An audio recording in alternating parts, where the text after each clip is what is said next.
प्रभु जी, हमने हाँ एक बोलिए। एक एक वीडियो देखा था। तो उसमें वो जो कथावाचक थे वो कह रहे थे कि गुस्सा आता है ना, या ऐसे वे दूसरे भाव हैं, वो तो बुखार की तरह है। वो हम्म, आएंगे और निकल जाएंगे आपके भीतर से। वो इतना हम्म, आपका नुकसान नहीं करते। परंतु हम्म, जो ईर्ष्या है ना, वो कैंसर की तरह है। जैसे आप अभी बहन को कह रहे थे ना, ईर्ष्या के ऊपर, तो हमें ये कोट याद आया कि वो कह रहे थे कि ईर्ष्या जो है वो कैंसर की तरह है, जो नित्य प्रतिदिन बढ़ता ही चला जाएगा। तो अपने हम्म। भीतर ईर्ष्या का भाव कभी मत आने दीजिए। तो प्रभु जी, इसको थोड़ा सा एक्सप्लेन करेंगे क्या? तो नहीं आने देना, बात खत्म हो गई। तो देखो, जो ना समझ है ना वही ईर्ष्या करते हैं। समझदार कभी ईर्ष्या नहीं करते। ईर्ष्या का कोई पॉइंट ही नहीं है। छोटी छोटी बातों में ईर्ष्या होती है। वो अहंकार का एक स्वरूप है कि दो व्यक्ति है ना, दोनों को, ये हकीकत में बता रहा हूं, दोनों को प्रेगनेंसी है, दोनों एक ही हॉस्पिटल में एडमिट होते हैं, दोनों के यहाँ लड़की का जन्म होता है। एक के वहां गोरी लड़की पैदा होती है, दूसरे के यहाँ थोड़ी सी सांवली, और दिखने में भी थोड़ी, जिसको कहते हैं ना कि रूपवान नहीं है ऐसी। अब जो सांवली लड़की, उसकी माता जो है ना, वो उससे ईर्ष्या करती। मुझे बताओ, फैक्ट क्या है? मैं सांवली हूं तो मेरी लड़की सांवली आएगी ना। मैं जैसी दिख रही हूं वैसी आएगी ना। वो अच्छी दिख रही है तो उसकी अच्छी आएगी। इसमें अच्छा दिखना, बुरा दिखना, चमड़ी का कलर, ये वो सब कुछ क्या मेरे हाथ में है? बताओ। नहीं, ये नहीं सारा का प्रभु सारा जी। कुदरत का खेल है। सारा का सारा कुदरत का खेल है। मेरा इसमें कोई रोल ही नहीं है। सारा प्रकृति का खेल है। बताओ। तो प्रकृति ने जैसा दिया है उसको स्वीकार करो। उसको कहते हैं समझदारी। अब ये समझदारी नहीं है ना, इसीलिए मैं उसकी लड़की से जलती हूँ, ईर्ष्या आती है। और मेरा पूरा फोकस है ना उसकी लड़की पर रहता है। और मैं रोज सोचती हूँ मेरी लड़की कैसी सांवली, दिखने में भी बराबर नहीं, और ये है और वो है ना। ये हो गया ईर्ष्या। यानी ये यहाँ अहंकार है। भीतर ईर्ष्या के पीछे अहंकार छिपा है। अब देखो, उसकी लड़की को सब बुलाते हैं, मेरी लड़की को कोई नहीं बुलाता है। यानी अहंकार को पड़ी चोट, है ना। यानी समाज में स्वीकृति किसकी है? गोरे की, अच्छे दिखाव की। आप समझ रहे हो? तो यहां पर जी। अहंकार को चोट पड़ती है, और इसीलिए ईर्ष्या होती है। और कुछ उसका नुकसान कर दूं कैसे, इसके प्लानिंग चलते हैं। ये थोड़ी नेक्स्ट लेवल की बात हो गई। ईर्ष्या की नेक्स्ट लेवल की बात। आप समझ रहे हो? यानी शक्ति कहां जा रही है? शक्ति सारी की सारी ईर्ष्या भाव में जा रही है। ये एक ईर्ष्या का स्वरूप हम कह रहे हैं। ऐसे बहुत सारी ईर्ष्या का स्वरूप है। मन स्वामी जी बैठे हैं, मैं और मुकेश भाई साथ में बैठे हैं। तो मन स्वामी जी मुकेश भाई को बुलाते हैं, मुझे नहीं बुलाते। किसको ईर्ष्या आएगी? मुकेश भाई से ज्यादा सेवा मैंने की है, फिर भी बुलाते हैं मुकेश भाई को। पहले तो मित्र ही थे, मैं और मुकेश भाई एकदम मित्र थे, घनिष्ठ मित्र थे। लेकिन सेवा भी साथ साथ करते थे। मैंने ज्यादा सेवा की, मुझे पता है। लेकिन तारीफ मुकेश भाई की हो रही है। मान स्वामी जी ने उनको बुलाया है स्टेज पे, उनको हार पहनाया है, और मेरा तो नाम तक नहीं लिया। यहां से दुश्मनी चालू हो गई। हम घनिष्ठ मित्र थे, तो मेरे में ईर्ष्या भाव आ गया। अब सत्पुरुष सामने है, और ईर्ष्या भाव में किससे कर रहा हूं? भक्त से कर रहा हूं। मैं जाऊंगा नरक में पक्का। सत्पुरुष को ऐसा कुछ है ही नहीं कि इसको बुलाना, इसको नहीं बुलाना, इसको मान देना, इसको नहीं मान देना, ऐसा कुछ है ही नहीं। वो कल्याण करने के लिए ही आए हैं। लेकिन मेरे भीतर जो है ना, मैंने मनुष्य चरित्र देख लिया कि मुझे नहीं बुलाया, उसे बुलाया। ये मनुष्य चरित्र सत्पुरुष में मैंने आरोपित किया कि ये तो मनुष्य जैसा है, कुछ समझता नहीं है, ज्यादा सेवा तो मैं करता हूँ, उसकी तो नजर में ही नहीं आता है। वो मुकेश भाई को बुला लिया, है ना। तो मैं बन गया दुश्मन मुकेश भाई का। अब जब भी मुकेश भाई मुझसे मिलेंगे ना, मेरे मन में जो है ना वो भाव रहेगा, वो जहर रहेगा। मैं उससे पहले की तरह बात नहीं कर पाऊंगा। और किस तरह से मुकेश भाई का नीचा दिखाऊं, सबके सामने उसका अपमान होते देखूं, ये मेरे मन में हमेशा चलता रहेगा। तो मैं यहाँ आया था सत्पुरुष के सामने, उसके पास आया था कि मेरे दोष हटे। और मैंने देखा क्या, और मैंने पाया क्या, और मेरे भीतर दोष बढ़े। ये तो गलत बात है। यानी मैं होश पूर्वक नहीं हूं। मैं सत्संग में आने के बाद भी अपने कीचड़ को छोड़ नहीं रहा हूं, क्योंकि मुझे अपना कीचड़ पसंद है, मुझे अपना मान सम्मान पसंद है। मैं यहाँ मान के लिए आया हूं कि कोई मुझे बुलाए, कोई मेरी तारीफ करे, है ना, कोई मुझे हार पहनाए। मैं यहाँ मान के लिए आया हूं, मैं दोष हटाने के लिए नहीं आया हूं। ये प्रूव होता है। तो जो हकीकत में अपने दोष को हटाने के लिए आया है ना, तो वो क्या सोचेगा, मुकेश भाई स्वामी की नजर में उनकी सेवा बड़ी होगी, इसीलिए उनको बुलाया। मुझे और सेवा की जरूरत है, मुझे और लायक बनना है। हो सकता है मैं लायक बनूं, तब वो मुझे बुलाए, तब मुझ पर प्रसन्नता बरसाए, है ना। तो मैं और लायक बनने का प्रयत्न करूं, मेरे भीतर से और दोष हटाऊं।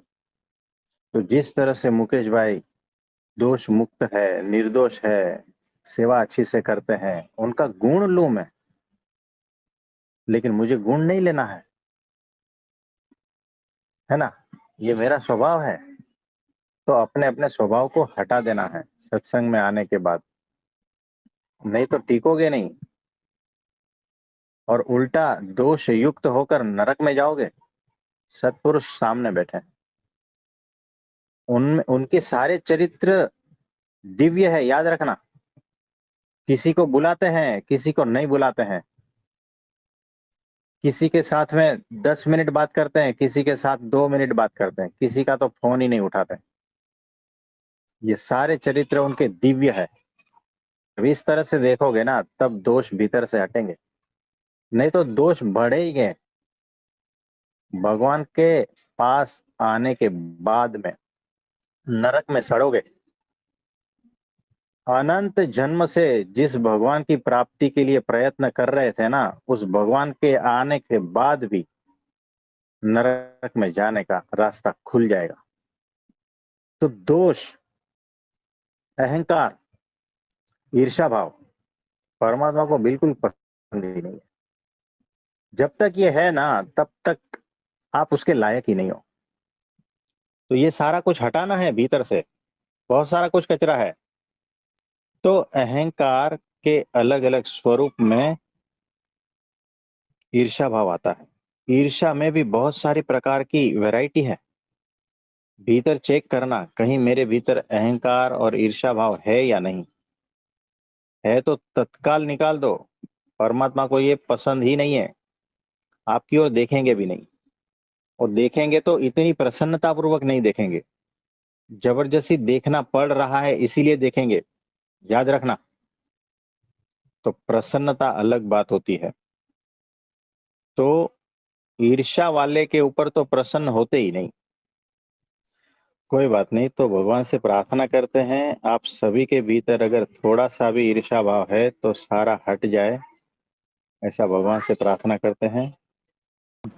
हाँ जी, यहाँ नमस्ते। पर यहाँ पर जैसे ईर्ष्या भाव के ऊपर बात हो रही है, तो इसमें ये आएगा कि अपने आप में इतना मस्त रहना सीख जाओ कि चाहे मुकेश भाई जाए, चाहे कोई भी जाए, तो समझो कि वो मैं ही जा रहा हूँ।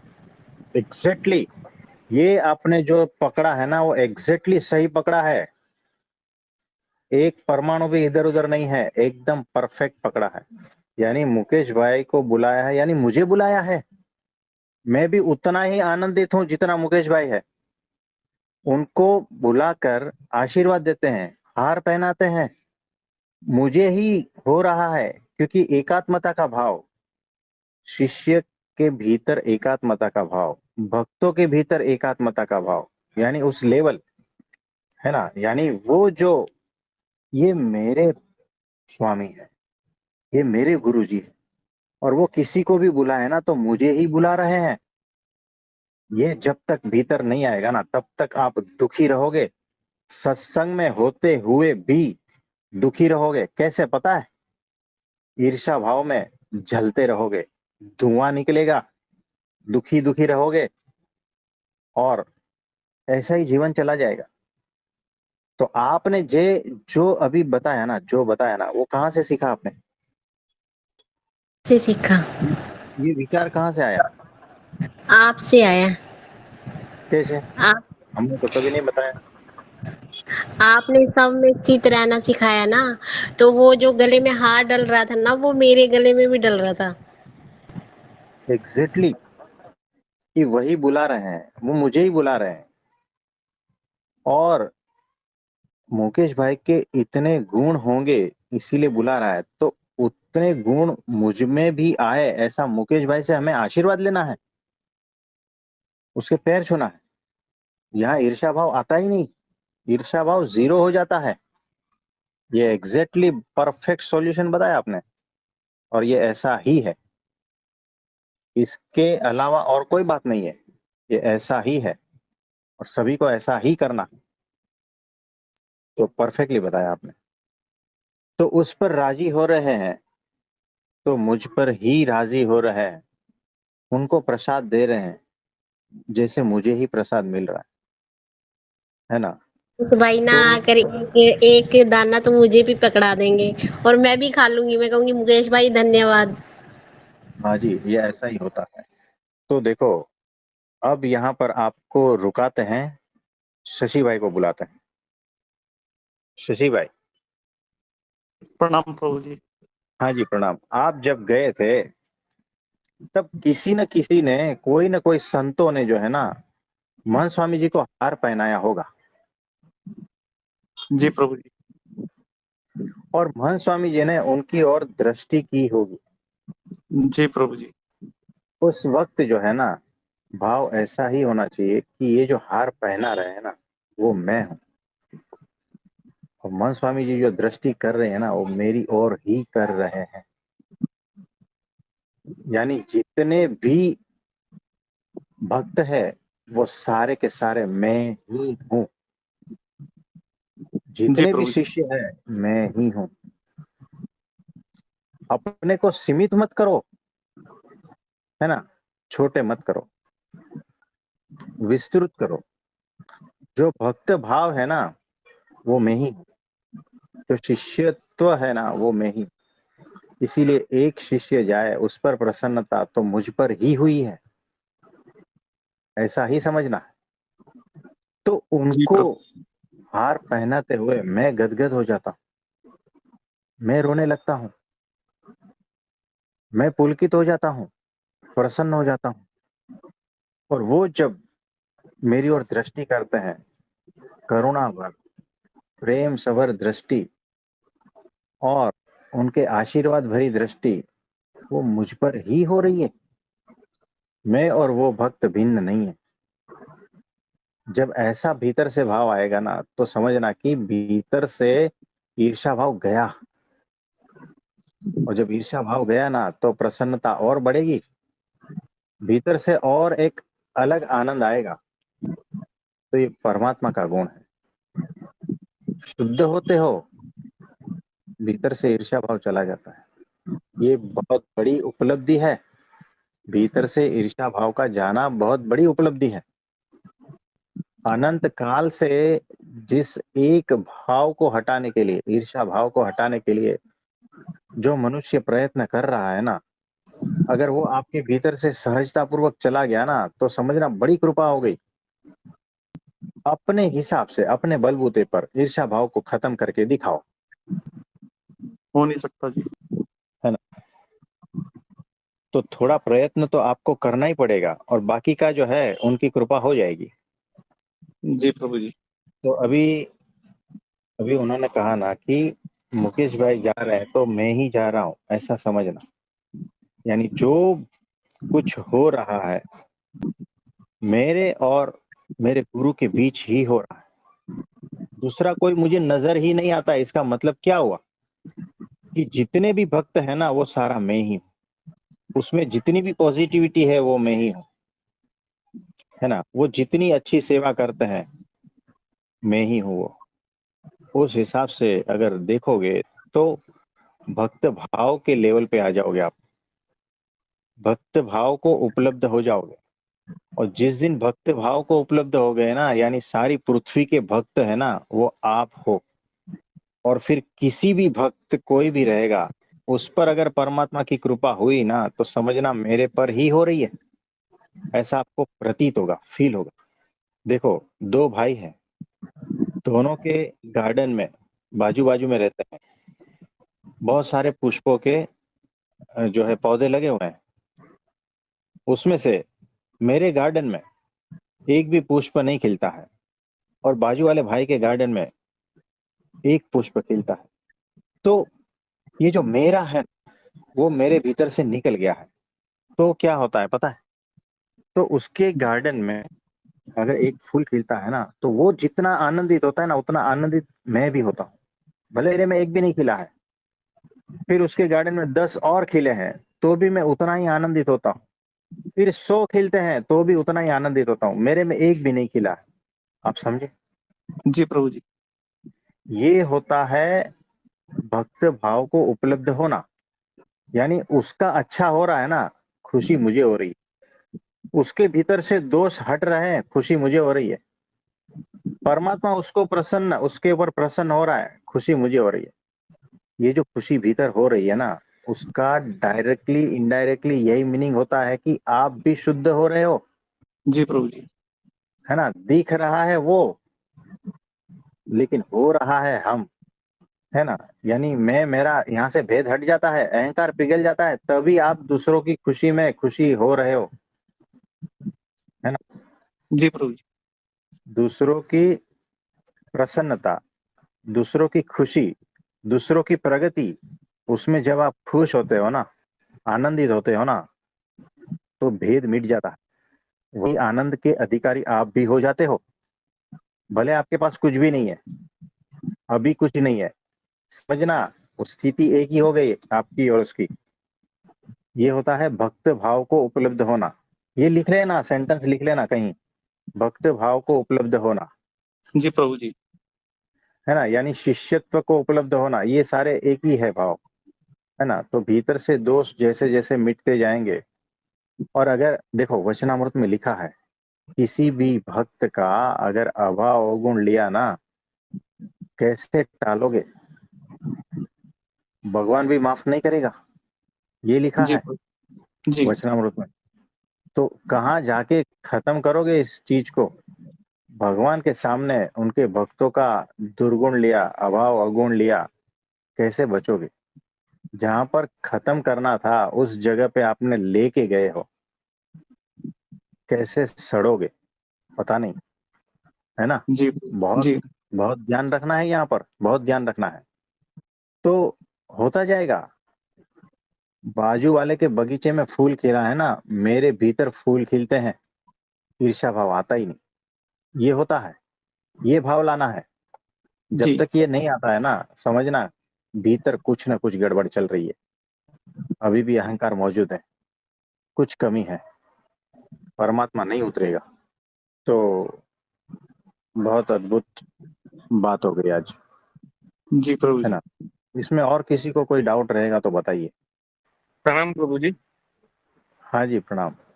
प्रभु जी, ये अभी आप जो भक्त और भक्त भाव का बोल रहे थे ना, तो वो ठाकरे पप्पा का याद आया मुझे। उन्होंने उस पे कहा था कि महंत स्वामी जी ने अफ्रीका या कहीं पे तो है ना, संतों के भाईचारा और सद्भाव के बारे में ऐसा ही कहा था इस सभी बीएपीएस के शिष्यों में अगर संप और सद्भाव मतलब ऐसा हाँ। यूनिटी और वो रहेगा ना, हाँ जैसे यूनिटी और गुडविल ऐसा रहेगा ना, तो हाँ हाँ उनको और 50 साल और जिएंगे, वो इतना उन्होंने उस पे बोला था।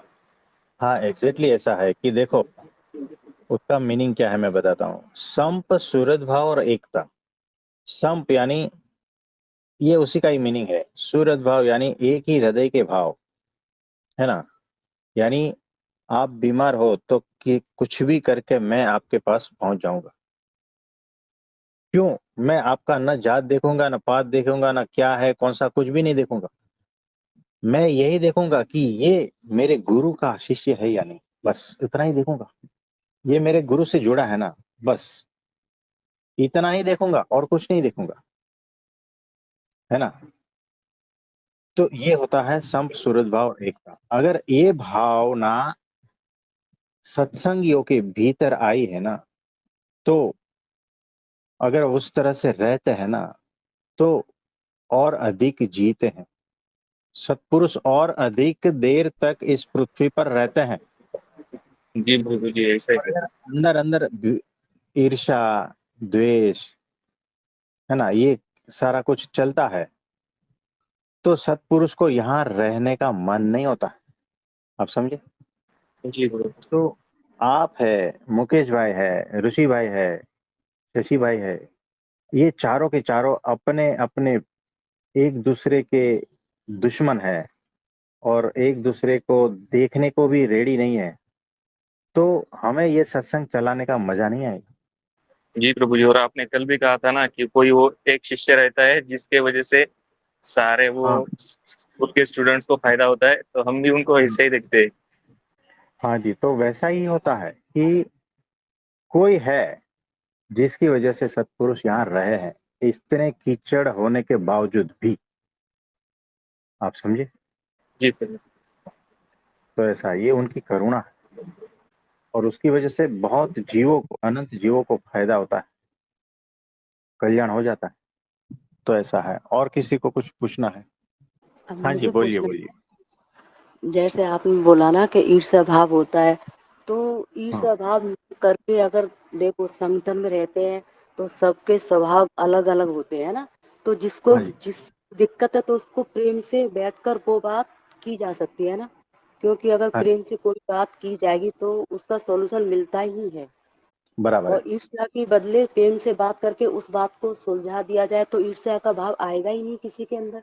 ईर्ष्या तब हाँ जी होती है ना बराबर। कि दूसरों को देख के जलते हैं, अपने अंदर बैर भाव रखते हैं और बात नहीं करते हैं सामने से आके कि हमें ये प्रॉब्लम है आपसे। हाँ जी, तो ये होता है ऐसा। तो देखो, हमें यहाँ सिर्फ सत्पुरुष को देखना है, दूसरे को नहीं देखना। दूसरे को तब तक नहीं देखना है जब तक हमारे भीतर कुछ दोष, ये वो सब कुछ है। अगर देखना है तो सिर्फ शिष्यत्व के भाव में देखना है और भक्त के भाव में देखना है। उस भाव को उपलब्ध हुए बिना अगर आपने सत्संग में इधर उधर कहीं पर भी नजर डाली तो बहुत बड़ा प्रॉब्लम हो सकता है। क्योंकि अभी भी जो है ना, यहाँ कोई शुद्ध नहीं है। याद रखना, टकराव बढ़ेंगे, टकराने जाओगे तो टकराव बढ़ेंगे। तो सबका अपना अपना माइंड है, सबके अपने अपने विचार है, सबके अपने अपने दोष है, मान्यताएं हैं। टकराव तो होगा ही। तो हमें ऐसा रास्ता निकालना है कि टकराव ना हो और हमारी दृष्टि सत्पुरुष पर रहे। बस सत्पुरुष से नजर हटी कि दुर्गति ना घटी।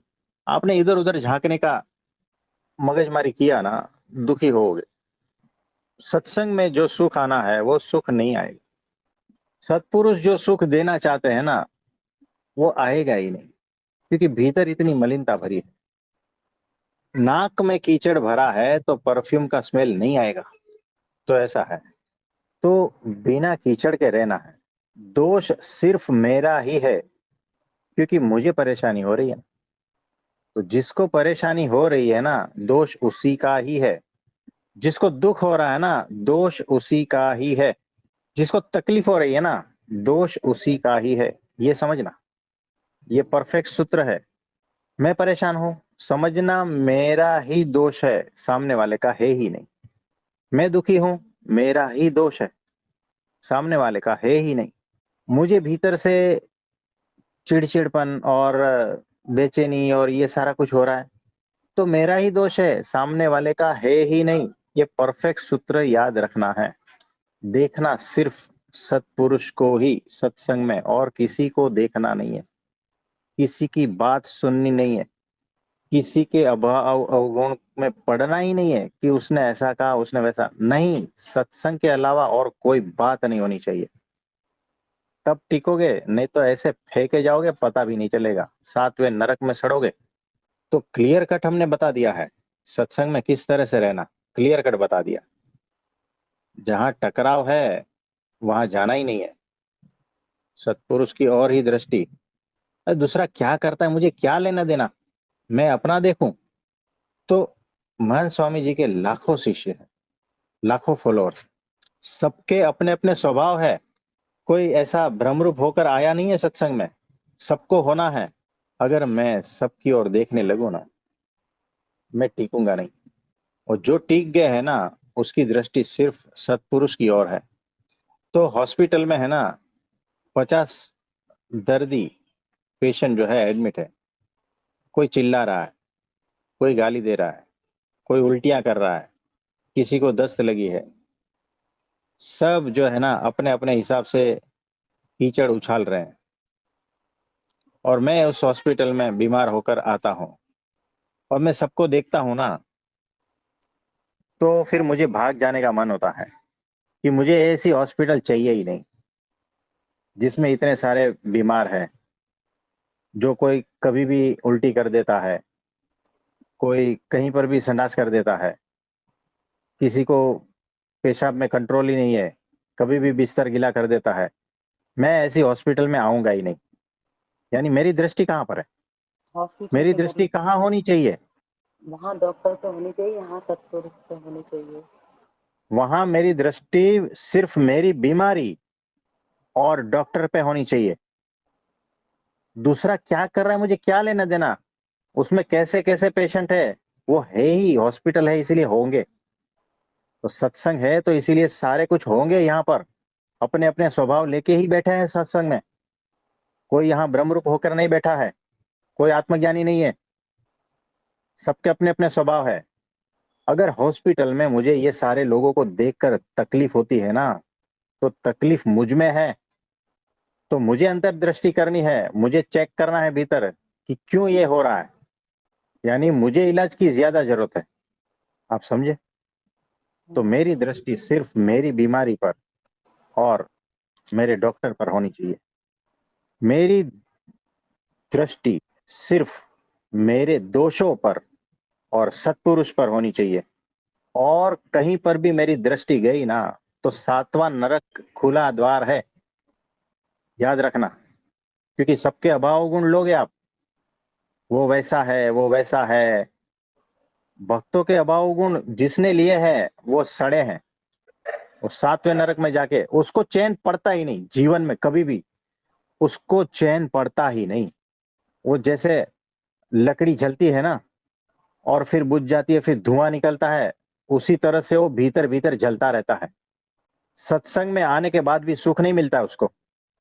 सत्पुरुष सामने बैठा है, लेकिन भीतर उसने क्या कहा, उसने ऐसा कहा, उसने वैसा कहा, ये भीतर जलता रहता है, धुआं निकलता रहता है, कभी सुख नहीं आता है। ये सारा वचनामृत में लिखा है, अपने हिसाब से मैं कुछ भी नहीं कह रहा हूं, भगवान कह के गए हैं खुद। तो भीतर चेक करना है, परेशान हूं, मेरा ही दोष है, मैं ही वजह हूं, मैं ही कारण हूं, और कोई कारण नहीं है इस पृथ्वी पर। तकलीफ हो रही है, मैं ही कारण हूं, दुखी हूं, मैं ही कारण हूं, और कोई नहीं है। तो चेक करना भीतर, है ना? और कुछ पूछना चाहते हैं कोई? इसको ऐसे भी तो समझ सकते हैं ना कि जैसे अगर हम किसी का अभाव अवगुण लेंगे तो सभी माया में है, तो हम जिसकी तरफ हमारी दृष्टि रहेगी तो वही हमारे तरफ आकर्षित होगा। और सत्पुरुष तो माया से परे है, तो हमारी दृष्टि उधर रहेगी तो उनके गुण ट्रांसफर होंगे, इसीलिए ऐसा होता है। एग्जैक्टली ऐसा होता है कि मेरी दृष्टि अगर सत्पुरुष पे है तो मैं धीरे धीरे सुधरता जाऊंगा, उनके जैसे गुण मेरे भीतर आते जाएंगे। और अगर मेरी दृष्टि किसी और मायावी के सामने है तो उसके दुर्गुण मेरे में डबल स्ट्रेंथ से आएंगे। मैं किसी का दोष देखता हूं तो वो दोष मुझ में डबल हो जाता है, तो मैं नरक का अधिकारी धीरे धीरे बनता जाता हूं, पता भी नहीं चलता है। ये एग्जैक्टली ऐसा है, एग्जैक्टली ऐसा है। तो मेरी दृष्टि, मेरा फोकस कहाँ होना चाहिए ना, ये मुझे होश पूर्वक चेक करना है। इसी को ही तो होश कहते हैं। मेरी दृष्टि अगर गु का चिंतन करती है ना तो गु की प्राप्ति होगी, और फूलों का चिंतन करता है ना तो फूलों की प्राप्ति होगी। तो दृष्टि कहाँ रखनी है, होश पूर्वक चेक करना है। और वचनामृत इसीलिए है, उसमें सारा कुछ दिया हुआ है। और कभी कभार दूसरों के कल्याण की भावना के कारण अगर किसी और को इंद्र जलन हो रही है तो फिर इसमें दोष किसका है? क्योंकि हम तो बीच में है ही नहीं है, दूसरों के कल्याण की दूसरों भावना की को दूसरों की कल्याण की भावना की वजह से क्या होता है? अगर किसी और को प्रॉब्लम हो रही है तो फिर इसमें दोष किसका है? और हमें तो पता भी नहीं है, बाद में पता चलता है। नहीं, मतलब कि दूसरों की कल्याण की भावना मुझ में है और उसकी वजह से दूसरे को तकलीफ हो रही है, ऐसा बोल रहे हो? हाँ, तो इसमें दोष किसका है? जो परेशान है ना, दोष उसका है। याद रखना, हम अभी भी कह रहे हैं, जिसको भीतर तकलीफ हो रही है ना, दोष उसका है। आप समझे? जिसको भीतर दुख हो रहा है, तकलीफ हो रही है, समस्या जिसको है ना, उसी का ही दोष है, वही कारण है। अगर उसकी वजह से दूसरे को तकलीफ हो रही है ना तो दूसरा कारण है, क्योंकि उसकी दृष्टि मेरी ओर है ना, उसकी दृष्टि सत्पुरुष की ओर होगी तो उसको कोई परेशानी नहीं होगी। तो ये सूत्र याद रखना, सत्पुरुष से दृष्टि हटी, दुर्घटना घटी। भक्तों के अवगुण लिए, दोष देखे तो सातवां नरक का द्वार सामने खड़ा है। याद रखना, ये सूत्र है, चेक करना। भगवान भी माफ नहीं करते, भगवान की नजरों से उतर जाते हो। ईर्ष्या वाले जो है भगवान की नजरों से उतर जाते हैं। तो थैंक यू। किसी भी भक्त का दोष देखने वाले भगवान की नजर से उतर जाते हैं, भगवान की प्रसन्नता के पात्र नहीं है। तो किसी के भी दोष नहीं देखना है, सबके गुणों को अगर वो ग्रहण करता है ना तो भगवान की अनंत कृपा और प्रसन्नता बरसती है, वो आगे बढ़ता है, उसके भीतर से दोष खत्म होने लगते हैं। ये मैं मास्टर की दे रहा हूं, नरक का द्वार दिखा रहा हूं और अक्षरधाम का भी द्वार दिखा रहा हूं। दोनों आपके हाथ में है और किसी के हाथ में नहीं है। आप ही कारण हो और सुधरना आपको है, और किसी को सुधरना नहीं है। सबका अपना अपना देख लेंगे सत्पुरुष। आपका क्या है? आपके पास एक तो समय कम है, तो कम समय में कितना काम निकालना है वो आपको देखना है, या दूसरे के दोषों को देखना है? तो चेक करना भीतर, होश पूर्वक देखना कितना समय रह गया है, कितना काम बाकी है। और मैं अगर ये सारे कीचड़ में फंसता रहूंगा तो क्या मैं जीवन बर्बाद हो जाएगा ना। और मैं आया हूं किस लिए? और सामने सत्पुरुष बैठे हैं, सामने सत्पुरुष है। अनंत जन्मों के बाद जो मिलना था वो इस जन्म में मिला है। और मैं कर क्या रहा हूं? कीचड़गिरी, सारा कुछ छोड़ना पड़ेगा सब। ये शोभा थोड़ी देता है। आपका संबंध सत्पुरुष से हुआ है, शोभा देता है क्या? तो एक बड़ा भिखारी था राज्य का, तो गेट पर आया, किले के पास सैनिकों ने रोका, बोला तू कौन है? भिखारी बोलता है सबसे गरीब से गरीब इस राज्य का मैं भिखारी हूं, मुझे अंदर जाने दो, मुझे बादशाह से मिलना है, राजा से मिलना है। बोला तेरी औकात तो देख, क्या मिलके क्या करोगे, ये वो सब कुछ। तो रकझक होने लगी। उतनी देर में ऊपर से बड़े झरोखे से राजा देख रहा था, संवाद सुन रहा था। उसने कहा आने दो उसको। वह भीतर महल में प्रवेश किया। ऊपर आया, राजा के सामने खड़ा रहा। राजा कहता है, कौन है तू? बोलता है, इस राज्य का अमीर से अमीर आदमी। राजा बोलता है, फिर से बोल, मेरे सुनने में गड़बड़ी तो नहीं हुई? अभी तो तू थोड़ी देर पहले बोल रहा था कि राज्य का भिखारी से भिखारी, गरीब से गरीब आदमी था, और अभी तो ये कह रहा है। फिर से बोल, सोच समझ कर बोल। तेरे कपड़े तो देख, तेरे बाल देख, तेरी हड्डियां देख, कितने दिनों से तो तू खाया नहीं ऐसा लगता है, और तू कह रहा है राज्य का अमीर से अमीर आदमी।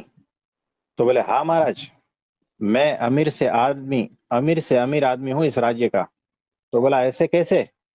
तो बोला, आप जो राजा महाराजा है उसके सामने मैं खड़ा हूं।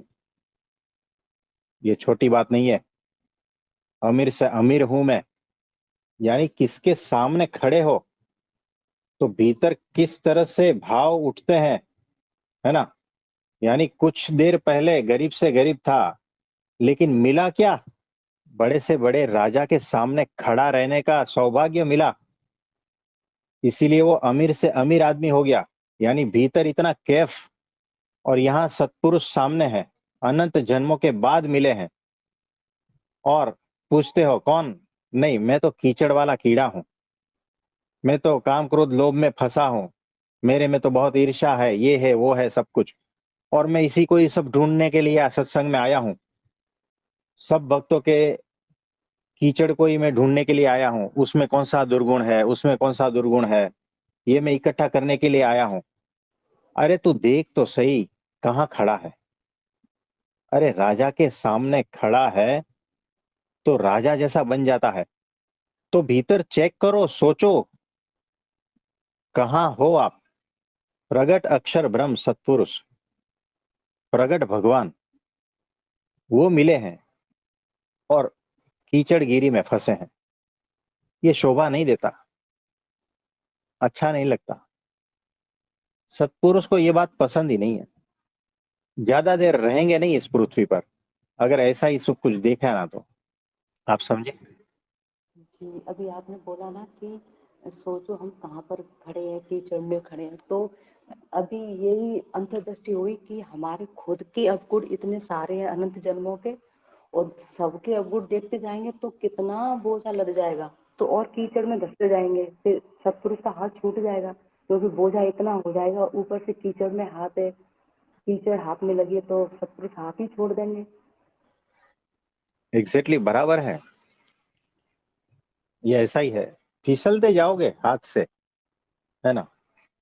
तो सबको अंतर्दृष्टि हो, सबका विवेक जागृत हो, सब भगवान के रास्ते चले, अभावों की बात न सोचे, सत्पुरुष की और दृष्टि रहे सबकी, और सब आगे बढ़े, ऐसा भगवान से प्रार्थना करते हैं। और सबको बहुत बहुत आशीर्वाद है। तो आज के लिए इतना ठीक है। ठीक है, थैंक यू। सभी को मेरा नमस्ते, प्रणाम।